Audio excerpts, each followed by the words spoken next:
Hello, Green Bay! Oh my gosh! Wow.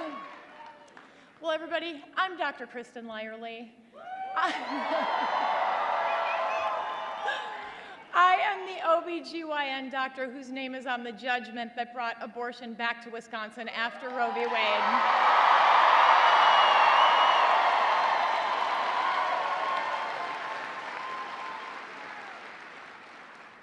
I'm also a mom of 4 boys. Abe's out there somewhere in the crowd. Yeah, there he is. I'm a 6th generation Wisconsinite. And I am your candidate for Congress in the 8th Congressional District here in Wisconsin.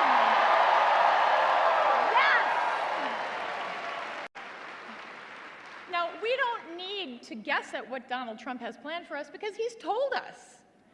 We don't even need to look at his declarations of becoming a dictator on day 1. Or his suggestions that he would use the military to go after the enemy within? What's that? To know that a second Trump presidency would be even more dangerous than the first. And we know because we've lived through it. We remember the bullying, the chaos, the cronyism of Trump's time in office. We remember how he stood by as a violent mob attacked the US Capitol and killed and injured Capitol Police officers.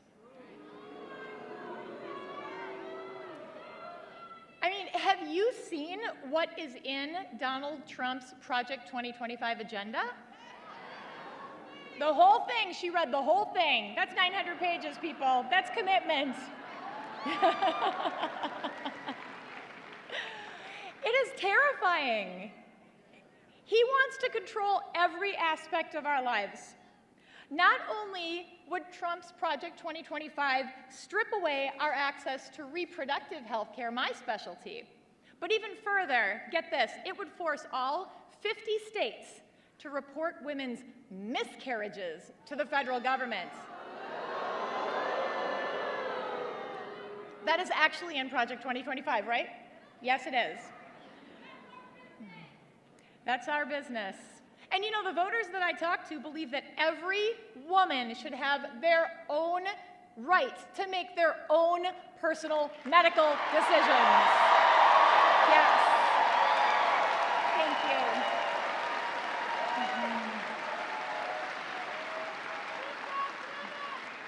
But you know what some people don't know? They don't have responsibility, and he should, for overturning Roe v. Wade. Yeah. And as a consequence, our freedoms, including things like contraception and IVF, they're in danger. They're in danger. And he is not the father of IVF, by the way. I think he meant Ivanka, but he's not a good speller.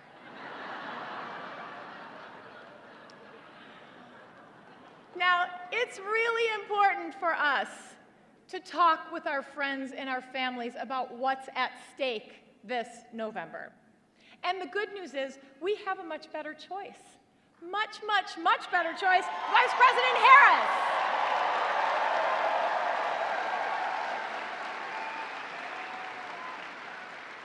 And along with my friend Governor Tim Walz, who is a champion of reproductive health, I have stood by his side. Vice President Harris will always fight for a woman's right to make her own decisions about her body.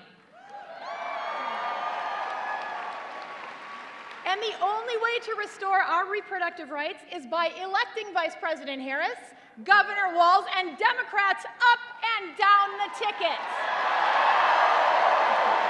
Yes.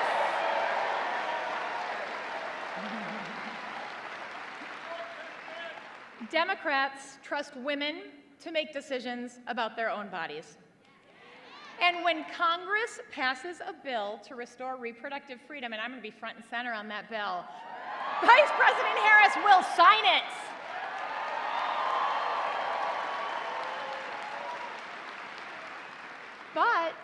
in order to do that, we are going to need each and every one of us. Every single one of us is going to have to pitch in to help get this across the line. We need folks to step up and volunteer, to knock on doors, to make phone calls, to reach out to our friends and have those conversations. That is absolutely critical to getting the word out there. Do you think you can do that, Green Bay?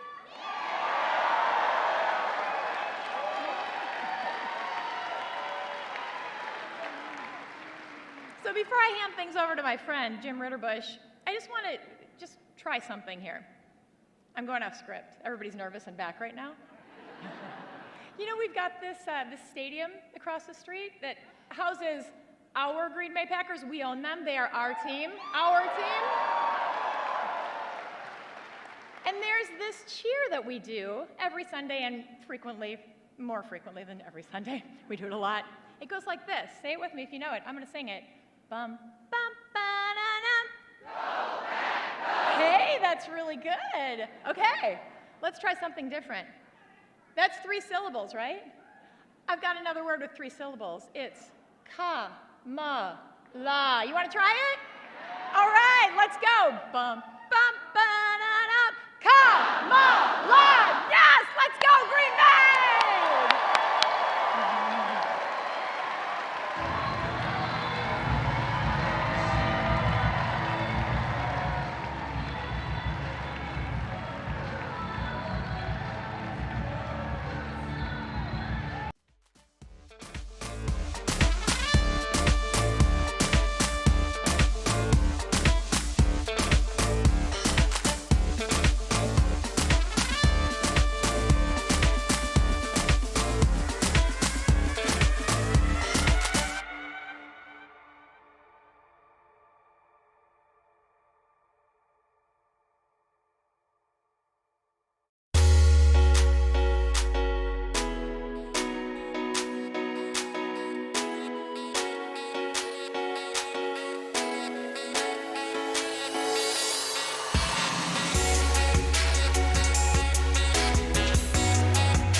Hello, Green Bay! I'm Ben Wickler. I'm honored to serve as the chair of the Democratic Party of Wisconsin. And we have 19 days to win this election.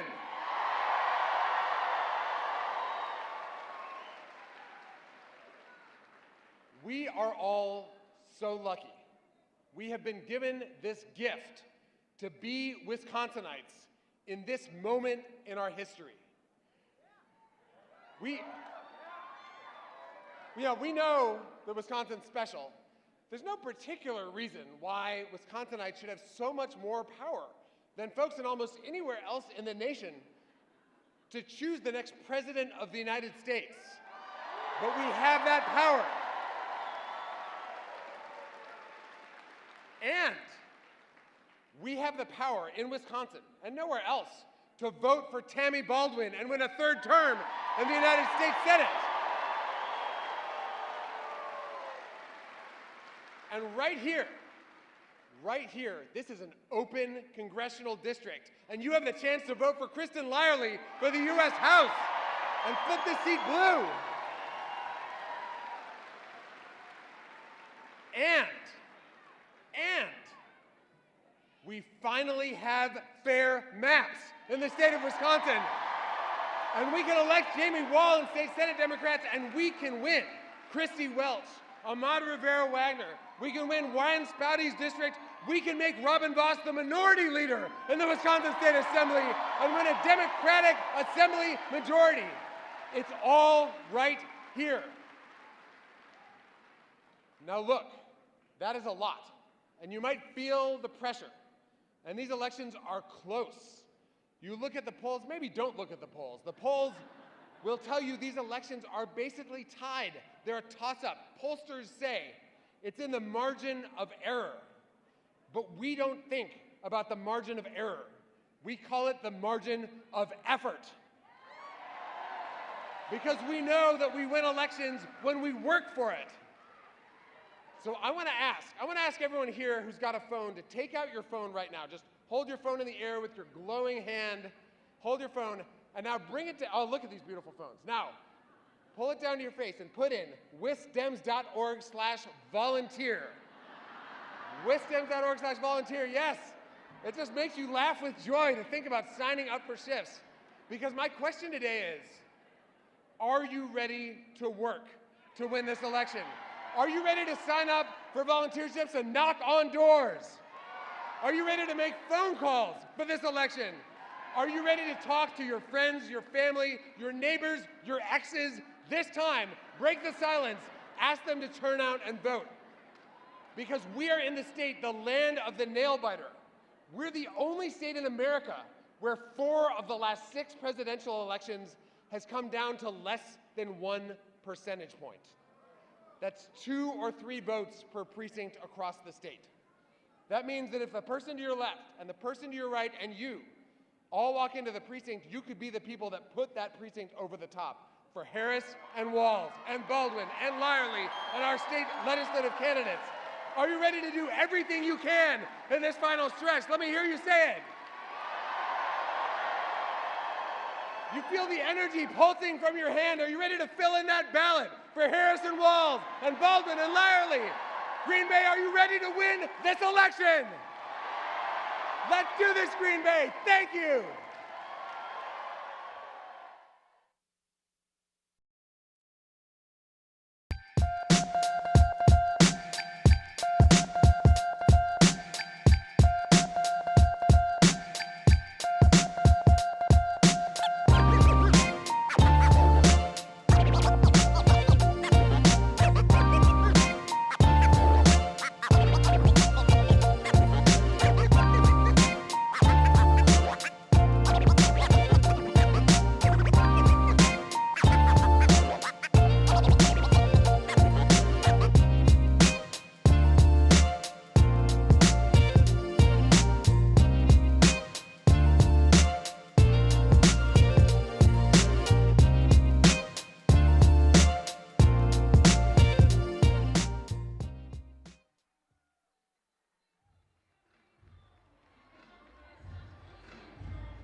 Well, good afternoon, everyone. It's an incredible honor to be here with you today.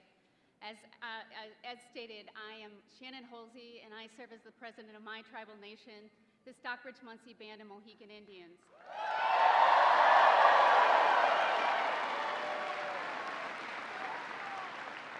And I am so freaking excited to be here today, you know, to show my support for Vice President Kamala Harris.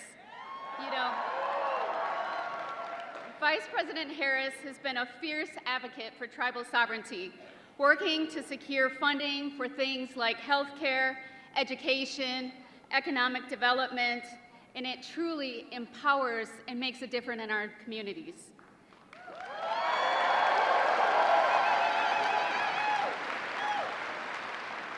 You know what else she's doing? She's working to build an opportunity economy where everyone, I mean everyone, through hard work and determination, is able not just to get by, but to get ahead.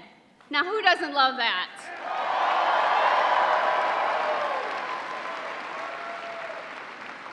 You know, this election is a choice between President Harris, Vice President Harris, who is fighting for a new way forward for our communities, and Donald Trump, who is not fighting for anyone.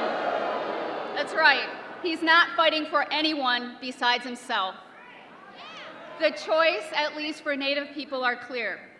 You know, during the Trump administration, he rolled back protections for Indigenous peoples like myself and others, and tribal sovereignty. Trump and J.D. Vance's extreme, I mean extreme, Project 2025 agenda would, yeah, exactly. It would further harm not only tribal communities and Native families, but it would also raise taxes on on typical ordinary families by nearly $4,000 a year. I don't know about you, but that is huge to me. And it also really, if you've ever read it, it takes our country backwards. You know, looking at Project 2025, it would also give Trump unprecedented, virtually unchecked power to do whatever he wants, giving him even more power to make his second term even more dangerous for not only Native communities, but for all of us. But you know what? We have a chance. We have a chance, Wisconsin, to turn the page on the failed leadership of Donald Trump.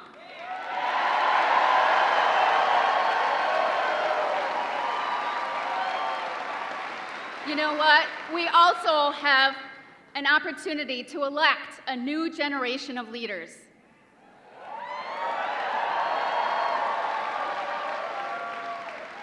So are you with me, Green Bay? Are you with me, Green Bay? So you know what? Let's work every day to win this election for Democrats up and down the ballot. That's right. Because you know what? When we vote, we win. When we vote, we win.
Hello, Green Bay, and solidarity to my union brothers and sisters.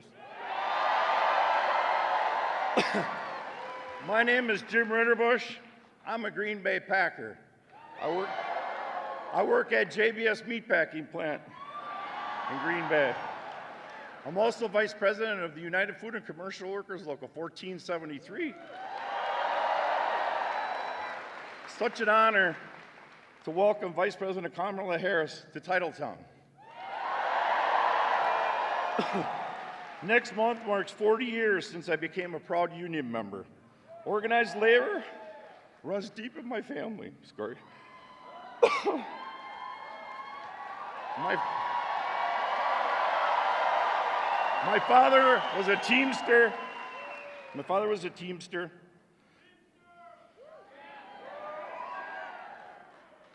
And one of my earliest moments as a union member was the NFL went on strike in 1974, walking the picket line with Ken Bowman, the center's son.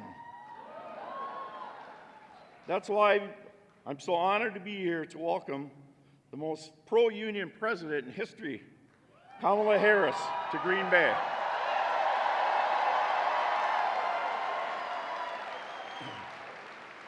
Vice President Harris has always put workers first and held corporations accountable. She walked the picket line with striking auto workers in 2019. Cracked down on wage and theft attorney as Attorney General, and Vice President has overseen the creation of thousands of good-paying union jobs in Wisconsin. She knows that unions are backbone of the middle class, and when middle class is strong, America is strong. On the other hand, Mr. Donald Trump doesn't know a thing. Exactly. He doesn't know a thing about working people. He gave massive tax breaks to companies to create incentives for companies to ship their jobs overseas. Boo. He tried to gut workers' rights. Paper turned here. He tried to gut workers' rights, advocate for national right to work, and he has even said that companies should fire workers. Along with his good friend Elon Musk. Ooh. Trump's Project 2025 agenda would go even further to attack the ability of unions to even have ability to organize. The bottom line, Trump's a scab. He's a scab. He doesn't like union people. When unions are strong, the middle class is strong.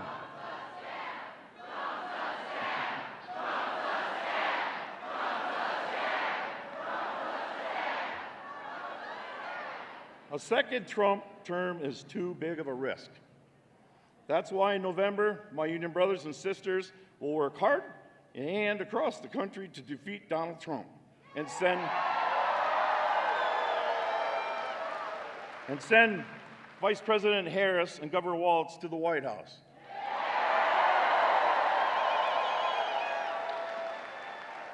We need them. They got our backs, we got their backs. And now I'm incredibly honored to introduce a lifelong champion, union workers, our President of the United States, Kamala Harris.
everyone.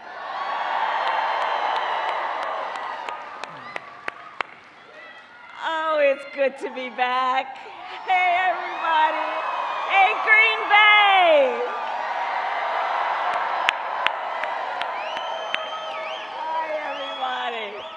Hey, so many of you may know, when I was 5 years old, we lived in Wisconsin. My parents taught for a short time here, and now every time I land, Governor Evers will meet me and he'll say, "Welcome home." But it's so good to be back with everyone, and thank you all for taking the time out of your busy lives to be here this evening. Thank you all. Thank you. Thank you. Thank you. Thank you. And it's great to be with just this incredible group of leaders, including, of course, Ben Wickler, chair of the Wisconsin Democratic Party. There he is, Ben. Kristen Larley, who we need to send to the United States Congress.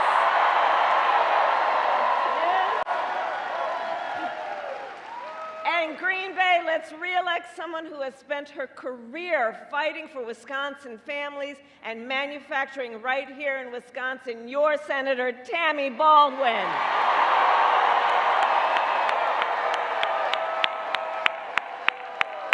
We need her back in DC.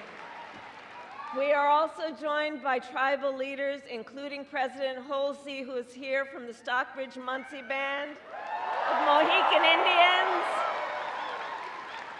And I will say, Madam President, that I strongly believe that the relationship between tribal nations and the United States is sacred, and that we must honor tribal sovereignty, embrace trust and treaty obligations, and ensure tribal self-determination. And as President, I will defend those principles.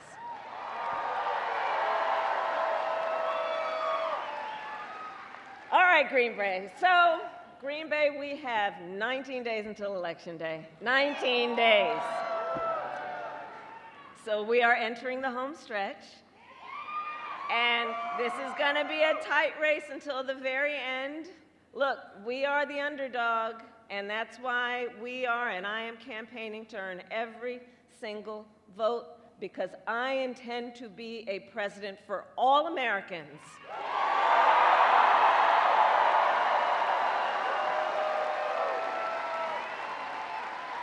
No matter their political party, where they live, or where they get their news.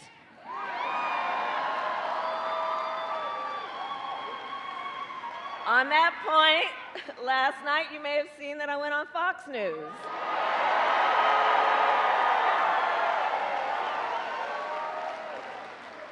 Meanwhile, Donald Trump joined a Univision town hall yesterday where a voter asked him about January 6th.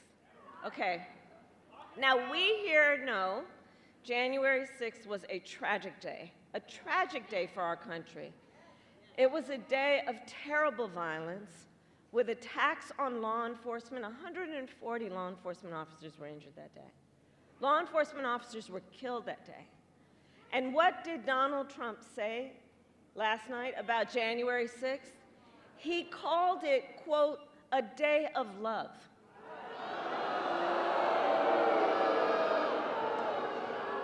And we are all clear. The American people are exhausted with his gaslighting. Exhausted. Enough. Enough. We are ready to turn the page. Turn the page.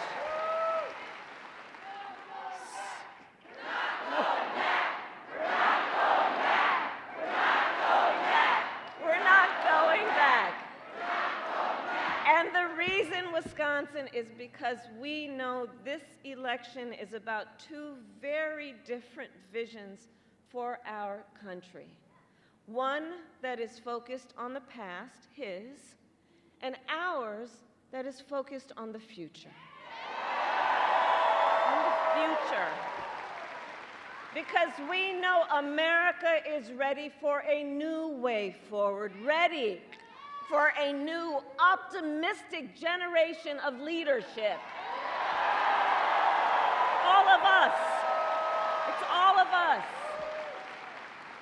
Which is why Democrats and Republicans and independents are supporting our campaign. In fact, yesterday, over 100 Republican leaders from across the country joined me on the campaign trail.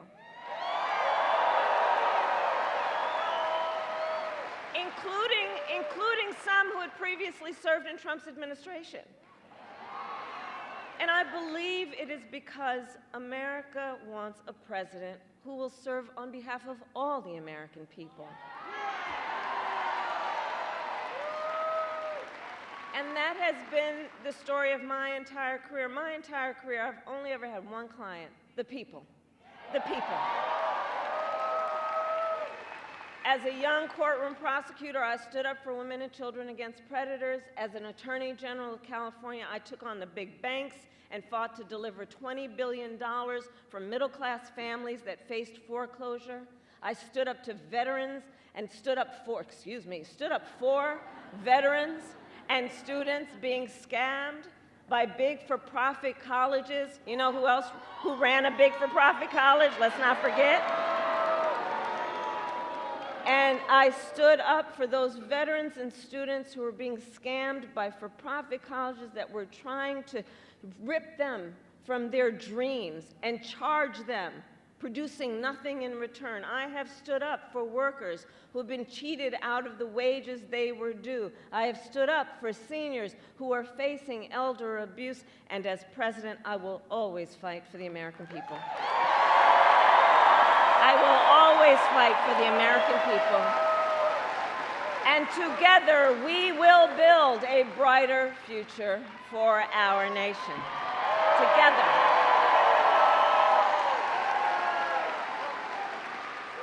And it's a future where we build what I call an opportunity economy, where America has an opportunity to do for our people what we know is part of our ambition, our dreams, our aspirations. An opportunity economy where everyone has an opportunity to own a home, to build wealth, to start a business. Under my plan, we will bring down the cost of housing, including with a $25,000 down payment assistance so you can just get your foot in the door. You'll do the hard work of saving up and paying that mortgage, but let's be honest. You know, the American dream, well, that was real for generations past, but not so much within the reach of people right now. And we got to deal with the real challenges that people are facing right now if we're going to invest in the future. Part of my plan is about helping entrepreneurs start and grow small businesses.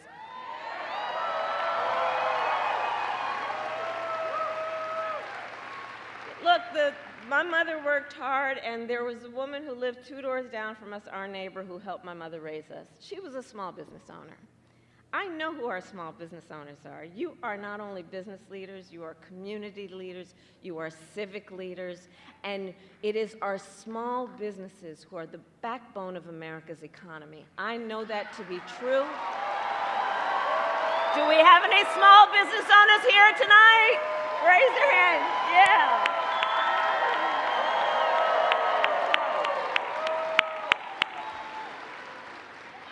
Under my plan, we will expand Medicare to cover home health care for seniors. Again, this is based on what I personally know. So look, when my mother was sick, I took care of her. And one of the things for anyone who is in that situation or has been, you know what it's like. It's about cooking for folks in a way that hopefully they'll want to eat. It's about trying to find the clothes that won't be too rough on their skin.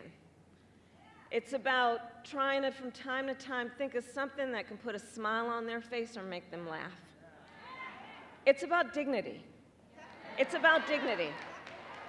But the reality is, it is expensive if you don't have the ability to do it. It is expensive to try and bring somebody in, and far too many people then have to quit their job to try and take care of their elder relatives.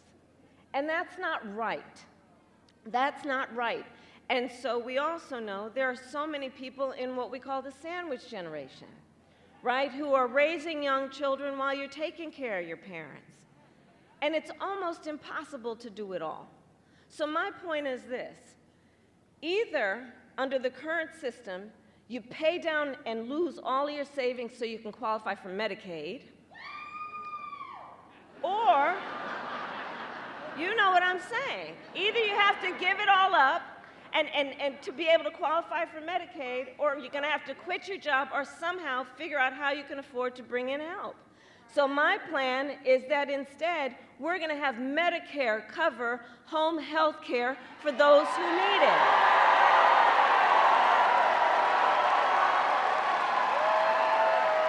Because the details matter.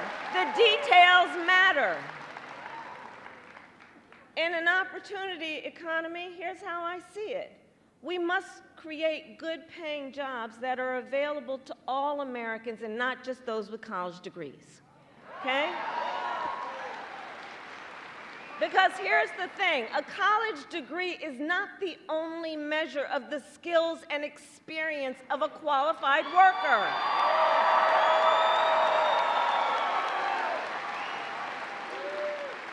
Which is why, as president, I will get rid of unnecessary degree requirements for federal jobs, and I will challenge the private sector to do the same.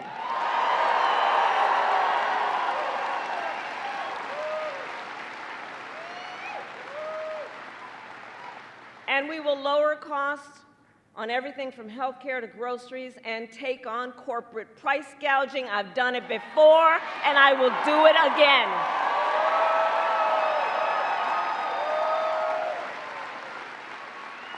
My plan will also give a middle-class tax cut to 100 million Americans, including $6,000 during the first year of your child's life.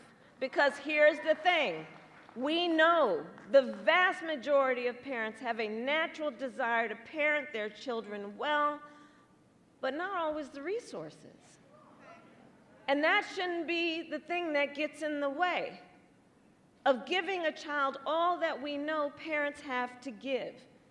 And the $6,000, by extending that child tax credit, that's what's going to help.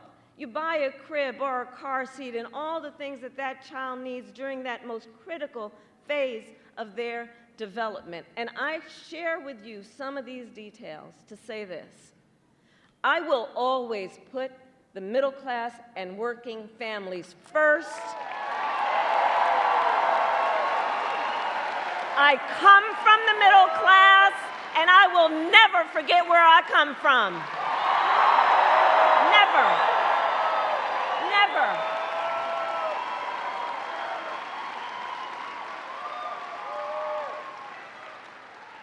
Now, Donald Trump has a different plan. Just Google Project 2025. You know, I mean, I keep saying this, but I can't believe they put that thing in writing. You know, and they didn't just put it in writing. They bound it, and then they handed it out. And if you read it, look, it's a detailed and dangerous blueprint for what he will do if he is elected president. You know, many of you have heard me say, I do believe that Donald Trump is an unserious man, but the consequences of him being president again are brutally serious. Brutally serious. Because here's the thing, Donald Trump will give tax cuts to billionaires and big corporations just like he did before. He will cut Social Security and Medicare and get rid of the $35 cap on insulin for seniors. Check this out when you look at Project 2025. He will make it easier for companies to deny overtime pay for workers. And he will impose what I call a Trump sales tax, which is at least a 20% tax on everyday basic necessities, which economists have estimated will cost the average American over $4,000 more a year. And on top of all of this, Donald Trump intends to end the Affordable Care Act. And he has no plan to replace it. So you watch the debate. He has, quote, concepts of a plan.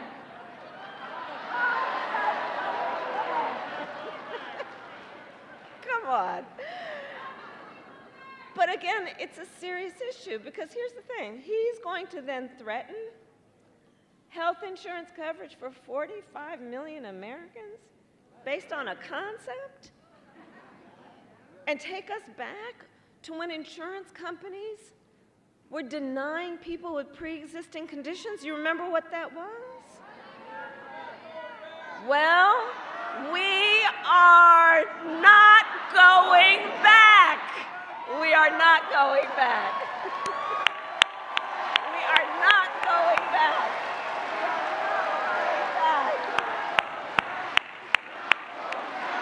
We're not going back. We're not going back. And we are not going back because just like Wisconsin's state motto tells us, we will move forward.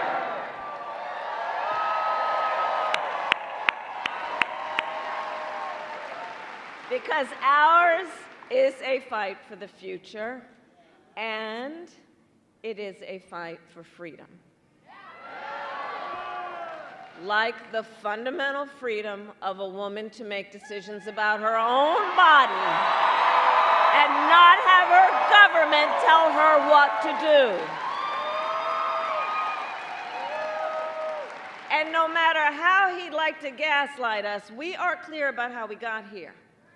Donald Trump hand-selected 3 members of the United States Supreme Court with the intention that they would undo the protections of Roe v. Wade, and they did as he intended. And now in America, 1 in 3 women live in a state with a Trump abortion ban. And you've heard the stories, awful stories, painful stories, of the experiences people have been having since that came down. I mean, think about it. Some of these states, there's no exception even for rape or incest, which means telling a survivor of a violation to their body that they have no right to make a decision about what happens to their body next. That's immoral. That's immoral. And let us agree, one does not have to abandon their faith or deeply held beliefs to agree the government should not be telling her what to do. Not the government.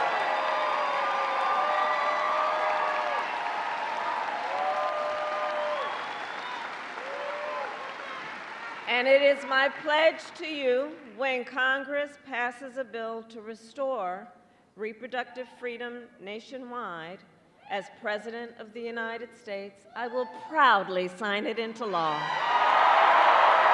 Proudly sign it into law. Proudly. That's why you got to get Tammy back to the Senate, by the way. Okay? Now, Donald Trump has a very different view on reproductive freedom. And he refuses continuously to acknowledge the harm he has caused. See for yourself. Let's roll a clip.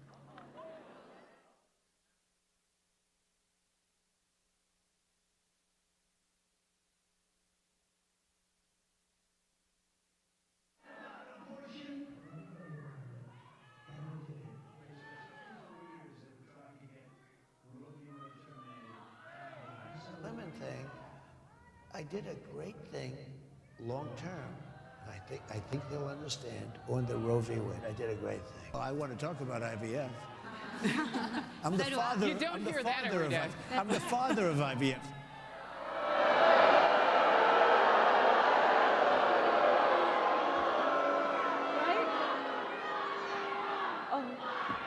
Okay. The courts will take care of that. Let's take care of November. Okay? We'll take care of November. Now, I mean, seriously. So, first of all, no, Donald, everybody did not want Roe v. Wade to be overturned. Women are dying of sepsis because they cannot get the health care they need. They did not want this.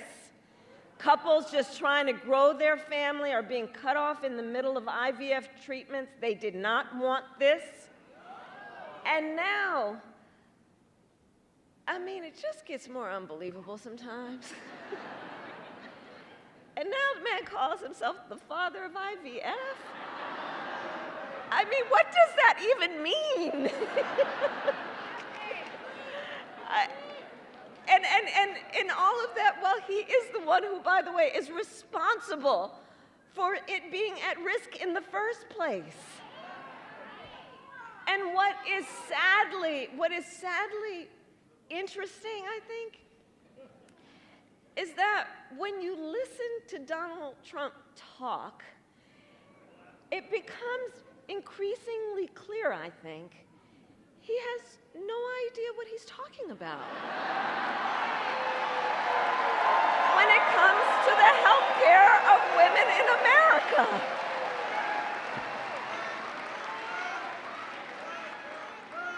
And across our nation. Again, because this is serious, right? You know, this is why you all are here and spending so much time when you could be doing other things. Listen, across our nation, we are witnessing a full-on assault on other and additional hard-fought, hard-won freedoms and rights, like the freedom to vote. You see what's happening around our country. Attacks on the freedom to join a union. Attacks on the freedom to just be safe from gun violence. Attacks on the freedom to love who you love openly and with pride.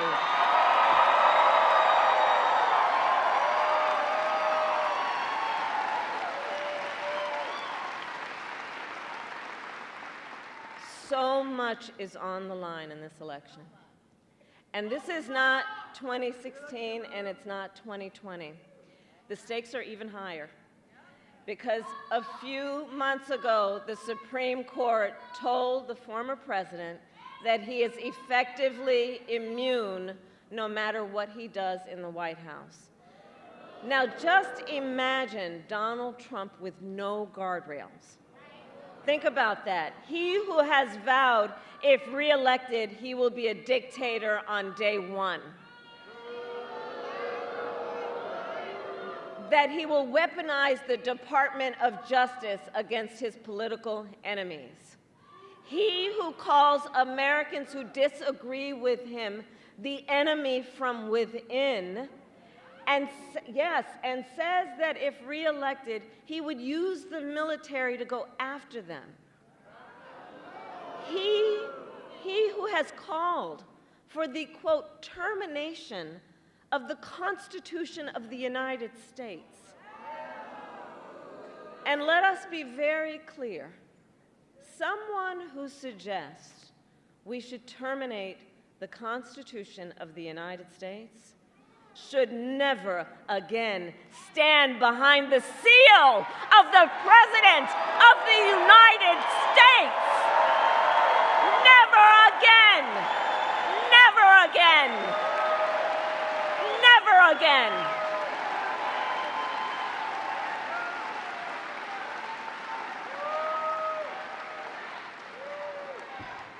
So, Wisconsin, it comes down to this. I know we are all here together because we know what is at stake. And we are here together because we love our country. We love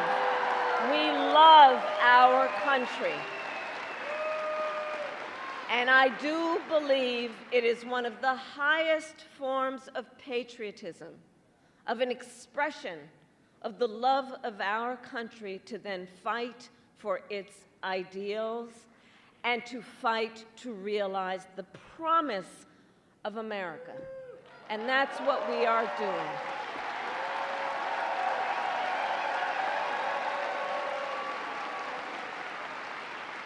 So election day is in 19 days. And here in Wisconsin, early voting starts next Tuesday, October 22nd. So now is the time to make your plan to vote. And if you have received your ballot in the mail, please do not wait. Fill it out and return it today.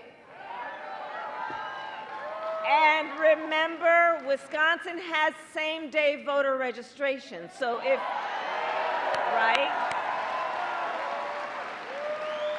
So if you are not registered to vote, you can register when you vote on election day or early. Because folks, the election is here. And so we know we need to organize, we need to energize, we need to mobilize. And we got to remind everybody, your vote is your voice, and your voice is your power. In a democracy, it still remains true that each individual has the power. Each individual has the power to weigh in on this. And so, Wisconsin, today I ask you, are you ready to make your voices heard? Do we believe in freedom? Do we believe in opportunity? Do we believe in the promise of America? And are we ready to fight for it? And when we fight, we win. God bless you, and God bless the United States of America.